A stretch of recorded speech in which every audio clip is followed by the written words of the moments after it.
Prezados alunos do Terça Livre, sejam bem-vindos à quarta aula do nosso curso de História do Socialismo. Hoje vamos dar sequência ao que vínhamos falando a respeito do surgimento da teoria política moderna, que vai se tornar capaz de produzir crises políticas. E esta vai ser a marca registrada do movimento socialista e de todos aqueles grupos políticos que, de um modo ou de outro, se originam dentro da tradição socialista.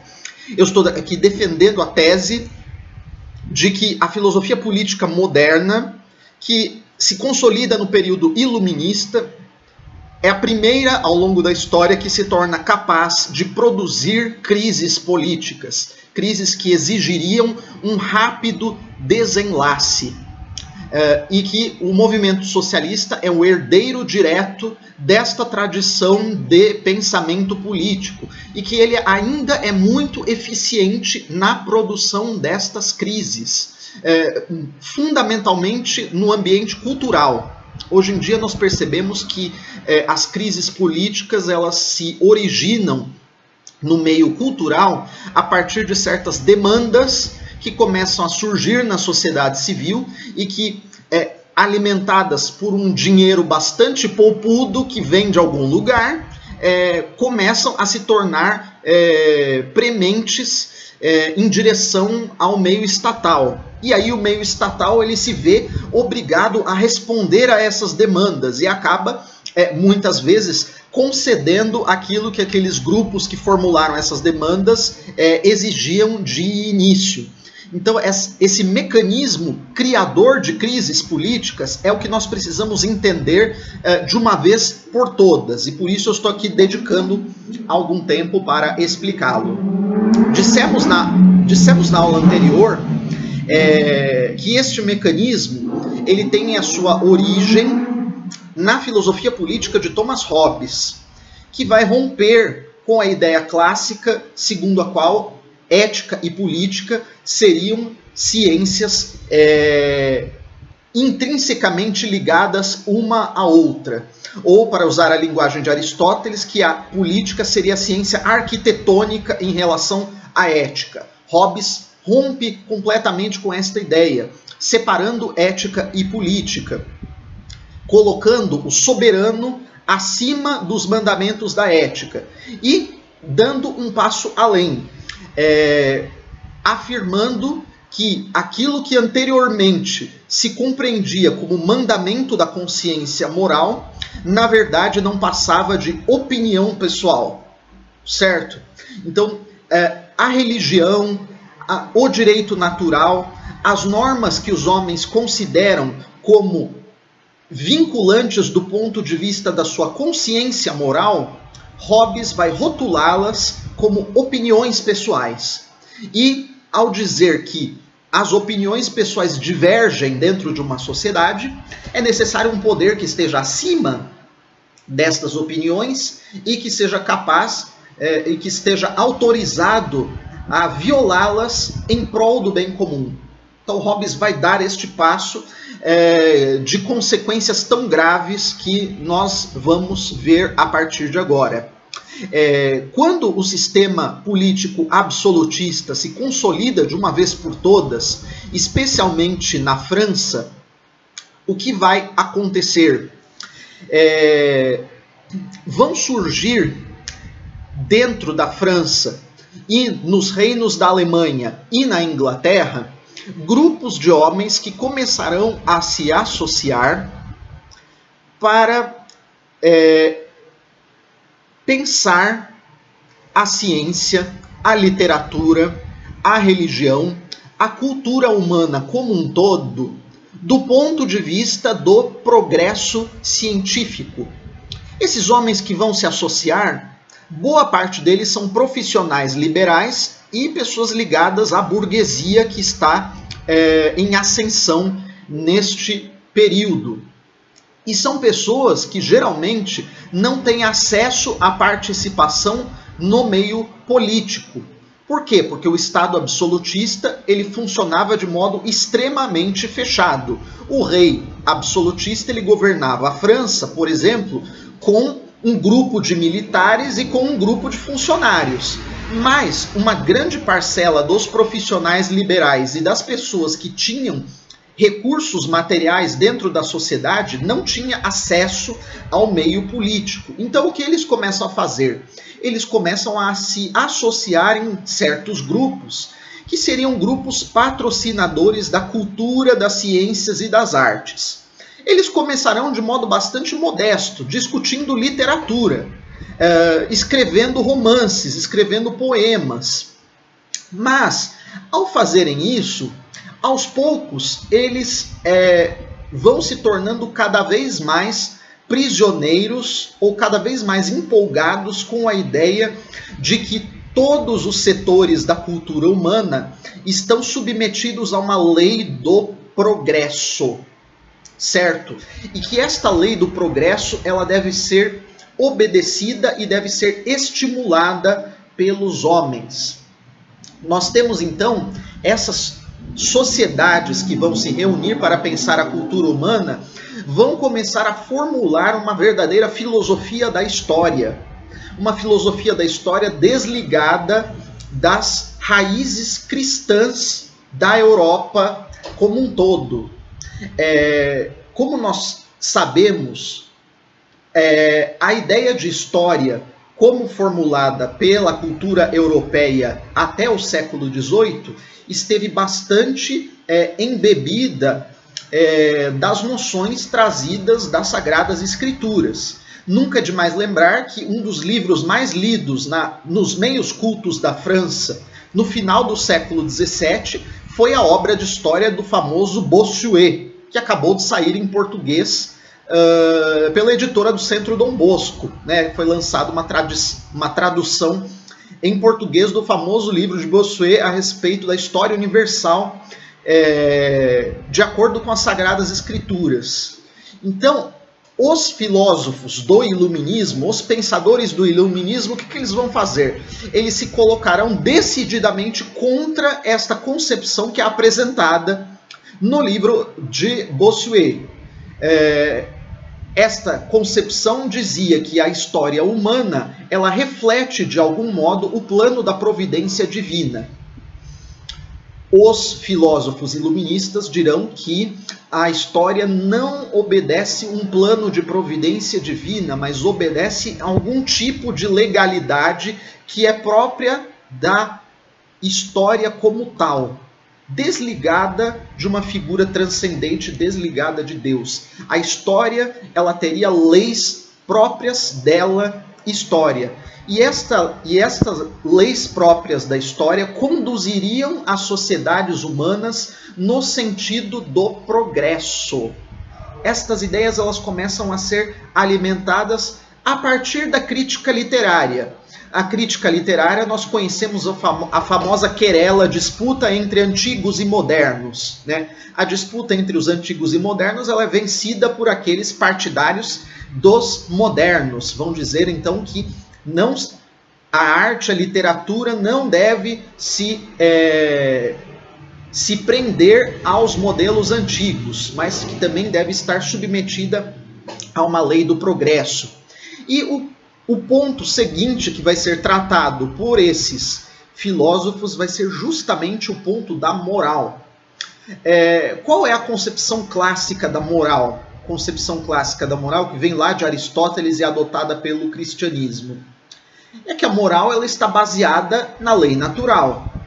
E a lei natural ela é imutável para o homem. Ela nunca muda. O que muda são as circunstâncias da sua aplicação. Então, por exemplo, nós que vivemos numa sociedade totalmente informatizada e permeada de tecnologia, nós que somos cristãos, nós continuamos submetidos à mesma lei moral que um homem da Idade Média. Mas o contexto da aplicação das normas morais é que mudou, né? Então, provavelmente, quando um homem da Idade Média fosse se confessar, ele não iria contar para o confessor dele que ele clicou num site, que exibia imagens pouco dignas do ponto de vista da modéstia e do pudor. Isso ele não diria para o confessor. Mas a lei a que ele estava submetido, a essência desta lei era a mesma para ele e para nós, apenas o contexto da sua aplicação que mudava. Então isso é muito importante. Essa ideia de que a lei moral é permanente é uma das conquistas definitivas do pensamento humano, e é uma das conquistas definitivas da civilização humana. E é contra isso que o pensamento iluminista vai se voltar. Como ele vai se voltar contra isso? Vai se voltar contra isso dizendo que a lei moral está submetida à evolução do progresso. Quem defenderá essa tese de modo bastante claro será John Locke. John Locke defenderá a ideia de que a moralidade está submetida ao progresso. E qual seria a instância capaz de julgar se a moralidade que está vigente dentro de uma sociedade, ela está de acordo ou não com as exigências do progresso? Locke fala na opinião pública e no senso comum. Só que quando Locke está falando da opinião pública e do senso comum, ele está dando uma senha que, na verdade, designava aqueles grupos de homens que estavam se reunindo para formar as sociedades iluministas. As sociedades iluministas, elas formavam grupos de homens que escreviam, que trocavam cartas, que publicavam obras, que, portanto, iam aos poucos exercendo influência no tecido social. Então Locke está dizendo o quê? Ele está dizendo que a lei moral ela está submetida ao julgamento da opinião pública. Mas quem é a opinião pública? A opinião pública são aqueles grupos. Então aqueles grupos vão aos poucos submetendo a lei moral à crítica. E submetendo a lei moral à crítica, eles vão dizendo que as regras morais devem mudar.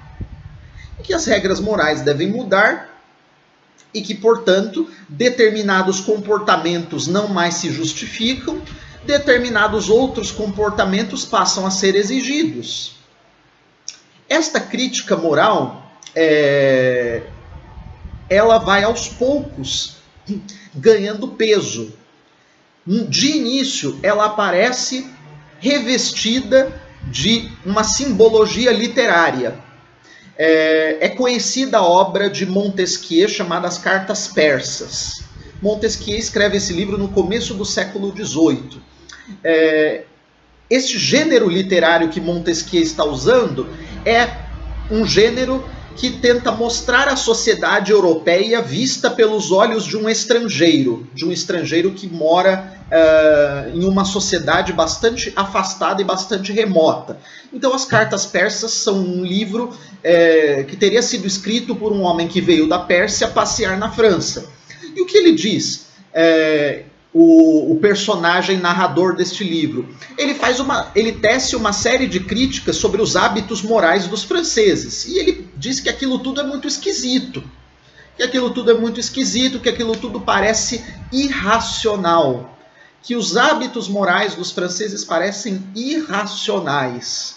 Então a literatura, na primeira metade do século XVIII, ela vai bombardear o meio culto, o meio leitor europeu com esta ideia de que existem hábitos morais, existem mandamentos morais, existem leis morais que vigoram dentro da sociedade mais pela inércia do tempo do que por uma justificativa racional. E de que, portanto, seria necessário que as regras morais elas se submetessem a um julgamento moral. E qual entidade seria portadora deste juízo moral que aprovaria ou condenaria uma determinada norma, um determinado comportamento, uma determinada lei? Seria justamente o que os iluministas chamavam de República das Letras. E quem era a República das Letras? Era o conjunto de sociedades que eles formavam. Agora, nós devemos perceber o seguinte, devemos perceber uma coisa muito importante. Quem quem tinha acesso a estas sociedades? Era o homem comum do povo? Qualquer pessoa que tinha acesso a essas sociedades? Não. Estas sociedades, elas se desenvolveram num clima extremamente fechado e num clima extremamente secreto. É este argumento que desenvolve neste livro que eu já mostrei para vocês, Reinhard Koselleck, Crítica e Crise. Então ele vai argumentar que estas sociedades iluministas, elas eram profundamente secretas, e elas eram profundamente restritas e profundamente fechadas.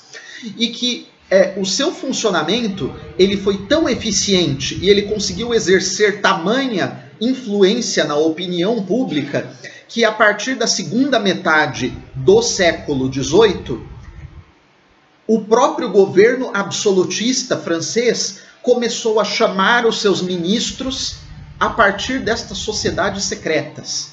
Então, os membros destas sociedades secretas, os membros da República das Letras, os próprios filósofos iluministas, eles passaram a ser membros do governo absolutista. E o que eles vão fazer dentro do governo absolutista? Eles vão agravar a crise que eles próprios haviam provocado. Então aqui, Koselleck, ao final do livro, ele diz uma coisa muito curiosa. Ele diz que quando as finanças públicas da França são confiadas aos ministros iluministas, a situação financeira do país ela se agrava.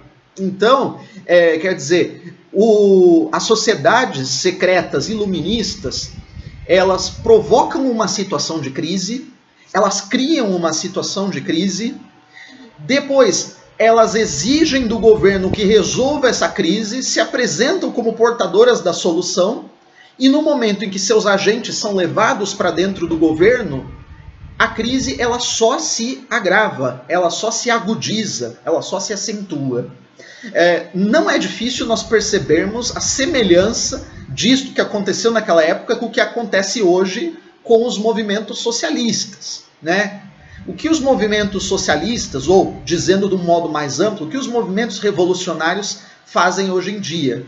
Eles criam uma situação de crise a partir de demandas que eles apresentam desde a opinião pública. Ao apresentarem essas demandas, eles cobram soluções dos governos. Agora, quem é apto a dar a solução para a crise ou para a demanda que foi apresentada e que está se remexendo na sociedade civil? São os membros desses grupos, eles que são os portadores da solução. Então, exige-se dos governos que nomeiem membros desses grupos e desses movimentos para cargos dentro do governo. Para quê? Para resolver o problema que eles próprios criaram. E uma vez dentro do governo eles resolvem o problema? Não. Uma vez dentro do governo, as coisas só pioram. Então, basta aqui perguntar para vocês. Quando o governo petista nomeou membros do MST para fazer parte do governo, as invasões de terra no Brasil aumentaram ou diminuíram? Não precisamos pensar muito, né? Mas nós percebemos claramente que a origem desse modo de agir político está muito claramente determinada e muito claramente delimitada no período iluminista, nestas sociedades secretas das quais brotava a filosofia iluminista e que resultarão na Revolução Francesa. Para concluir esta aula, eu gostaria de fazer uma citação de um romance muito interessante que eu li há muitos anos. Esse romance foi escrito pelo maior escritor, o maior romancista da língua alemã, o sujeito chamado Johann Wolfgang von Goethe. O livro se chama Os Anos de Aprendizado de Wilhelm Meister. E ele foi escrito no começo do século XIX, pouco depois da Revolução Francesa. Este romance é aquilo que os alemães chamam de Bildungsroman. É um romance de formação. O que é um romance de formação? É uma história de um personagem que resolve sair da situação em que ele se encontra para realizar a sua vocação pessoal. E aí ele tem uma série de experiências ao longo do caminho que ele percorre para realizar a sua vocação, e ao final deste caminho ele acaba retornando ao ponto de partida, né? Ele acaba retornando ao lugar de onde ele saiu, a situação em que ele estava no início, mas ele volta transformado deste caminho que percorreu, né? Ele volta tendo adquirido uma experiência e uma maturidade que antes ele não tinha. Então, portanto, ele retorna ao ponto inicial, mas enriquecido por toda aquela experiência. Então, o modelo do Bildungsroman é os anos de aprendizado de Wilhelm Meister, de Goethe. E o personagem, né, o Wilhelm Meister, é um homem que, de início, ele é filho de um burguês, de um comerciante comum, e ele tem um grande desejo de se tornar ator de teatro, de se tornar um proeminente ator numa companhia de teatro. E aí ele se inscreve numa companhia de teatro e faz lá longas viagens pela Alemanha, e se apresentando em várias cidades, vários povoados, etc., travando contato com todo tipo de gente, com todo tipo de ideias que circulavam na Europa naquele tempo. Então é um panorama muito, muito rico do tipo de debate que se travava no meio intelectual. Tudo aquilo está codificado, apresentado nesse romance.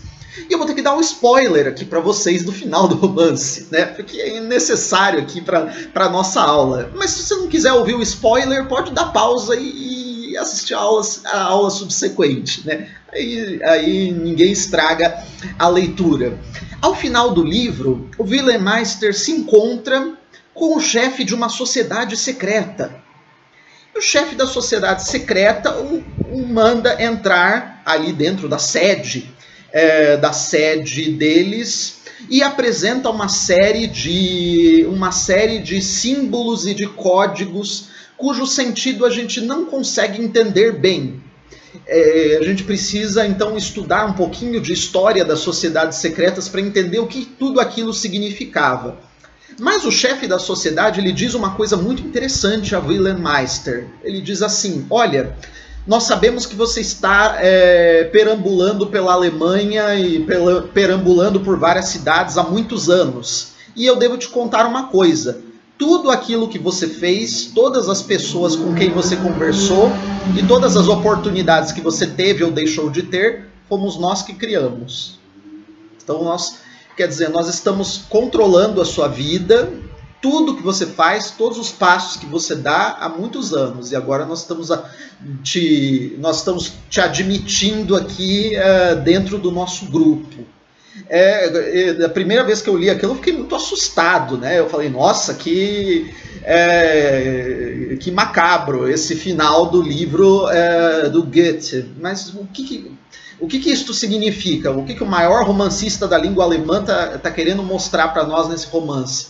Ele está mostrando o poder que aquelas sociedades conseguiram adquirir no século XVIII e no século XIX. Quer dizer, elas eram capazes, elas tinham adquirido um poder subterrâneo tão profundo, tão profundo, tão profundo, que elas eram capazes, né, ou se julgavam capazes de determinar destinos, né, de exercer uma função que, na verdade, seria uma função propriamente divina, né, de conduzir os cursos da providência divina, né.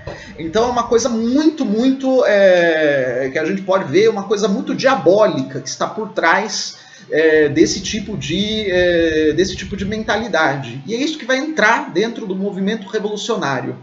Muito bem, então na próxima aula continuaremos mostrando como, a partir destas sociedades secretas, a bola passa, desta vez, da burguesia para os movimentos propriamente socialistas. Isto a partir da Revolução Francesa e dos eventos que a ela se seguirão. Obrigado por me acompanharem até aqui e fiquem com Deus e até a próxima.